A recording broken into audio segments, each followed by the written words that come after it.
In my last video, I talked about motion in physics, but today I'm going to be solving some physics Jamb past question in motion, which I believe is going to be very, very beneficial, especially to those of you that want to write Jamb. So let's get into the business, guys. A boy accelerates uniformly from rest at 2 meters per second squared. Calculate his velocity after traveling 9 meters. So the first thing you want to do after seeing this kind of a question is to write out the parameters that you are given in the question. So it says a boy accelerates uniformly from rest. That tells you that our initial velocity equals to 0 at 2 meters per second squared. That's acceleration.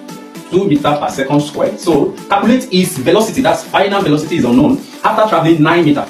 So my distance is 9 meters. Now if you follow the last video I did, I told you that after writing out your parameters like this, then you select the equation that have the exact parameters, the exact values as given in the question. So if you don't follow up with that, you can just check my last video, you will see it there. So now the equation that has the exact parameters as we are given in this question is v squared equals to u squared plus 2ax. So the next thing I want to do now is for me to substitute these values for as I have it in this equation. So now I have my v to be unknown, then the u, which is the initial velocity, is 0 plus 2 times 2, which is for acceleration, times 9, which is for distance. So I have v squared equals to 0 plus 2 times 2 is 4 times 9. So I have v squared equals to 0 plus 4 times 9 is 36. So v squared equals to 0 plus 36 will give us 36. So what do? You square root both sides. So the square root of 36 is 6. So v equals to 6 meters per second. So this is a very, very sensitive kind of question under motion, which some students are very likely to miss it. Now it says a boy starts from rest and move with uniform acceleration of 6 meters per second squared. What distance does he cover in the third second?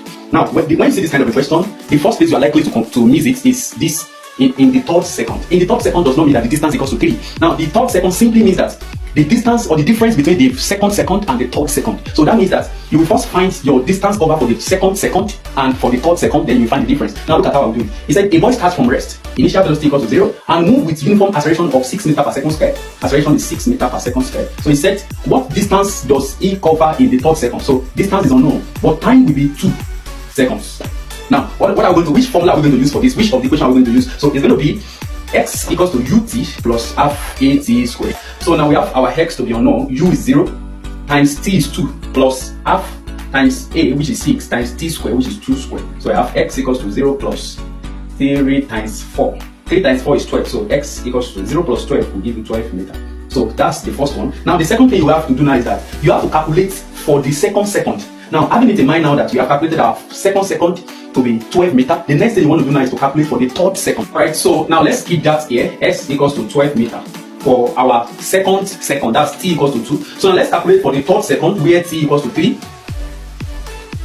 So we are still going to use the same formula, which is s equals to ut plus half at squared. But this time we are calculating for the third second. So now s equals to